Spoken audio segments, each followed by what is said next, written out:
এক মানুষের রান্না এক এক রকমের, এক এক মানুষের রান্নাকে এক এক রকমভাবে প্রসেসে খেয়ে থাকে। তো আজকের প্রসেসে আমি করেছিলাম পেঁয়াজ কলি আর আলু দিয়ে ট্যাংরা মাছের ঝাল। তো কিভাবে করলাম চলো আজকের এই নতুন রেসিপিটা তোমাদের সাথে শেয়ার করছি। শীতের সিজনে আমি প্রতি বছরই প্রায় এটা করে থাকি। তো পেঁয়াজ কলি খেতে তো আমরা খুব সবাই ভালোবাসি। তো পেঁয়াজ কলি দিয়ে আজকে ট্যাংরা মাছের ঝাল বানালাম। তো প্রথমে ট্যাংরা মাছগুলোকে আমি ভালো মতো ধুয়ে নিচ্ছি, লবণ হলুদ মাখিয়ে নিচ্ছি, তারপরে কড়া করে ভেজে নিলাম ছাকা তেলে। 4-5টা করে কড়া করে আমি ভেজে নিচ্ছি। আর এদিকে কেটে নিয়েছিলাম আলু আর পেঁয়াজ কলিগুলোকে চিকন চিকন করে কেটে নিয়েছিলাম, আলুগুলোকেও চিকন চিকন করে লম্বা লম্বা করে কেটে নিয়েছি। এখানে সমস্ত মাছ ভেজে নিচ্ছি। সমস্ত মাছ ভাজা হয়ে গেলে আমি ঝালটা রান্না করব। তো মাছগুলো অল্প অল্প করেই ভাজছি, কারণ অনেকগুলো মাছ এনেছিল।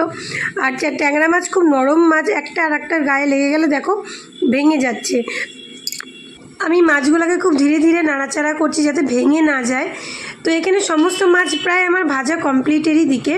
এই মাছ ভাজার পরে মাছ ভাজার যে তেলটা থাকবে, এই তেলটার মধ্যে একটু রসুন সোমবারা দিলে খেতে কিন্তু খুব টেস্টি হয়। কিন্তু আমি রসুনটা দিব না, যেহেতু আমি আজকে চিকেন করেছি, চিকেনে রসুন দিয়েছি।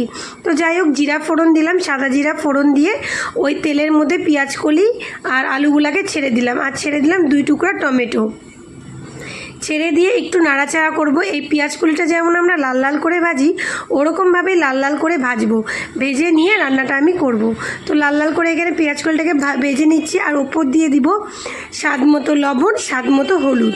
আর মশলার মধ্যে রেখেছিলাম জিরা, আদা এবং লাল লঙ্কা বাটা। তো এই মশলা দিয়ে আজকের এই তরকারিটা আমি করব।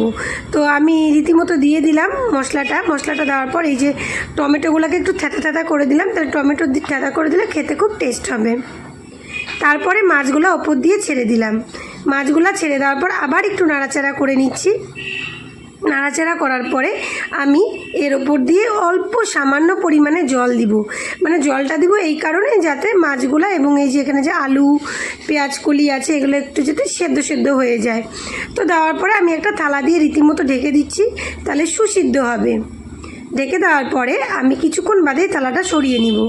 তো চলো এবার ঢাকা যাক। ঢাকার পরে আমি কিছুক্ষণ বাদে থালাটাকে সরিয়ে নিলাম। দেখো আমার কিন্তু ট্যাংরা মাছের ঝাল প্রায় রেডির দিকে। একটু ঝোল ঝোল রাখছি যাতে ভাতের সাথে মাখায় খাওয়া যায়। শুকনা করলে আরও খেতে টেস্ট লাগবে। তো ঝোল রাখার পরে দেখলাম যে ঝোলটা টেনে নিল। তো তারপরে আমি এই বাটির মধ্যে নামাই নিলাম। তো এই ছিল আজকে আমার ট্যাংরা মাছের আলু দিয়ে পেঁয়াজ কলি দিয়ে ঝাল। তো চলো আজকের মতো ব্লগটা এখানেই এন্ড করছি। কেমন হয়েছে ভিডিওটা অবশ্যই সবাই জানিও। সবাই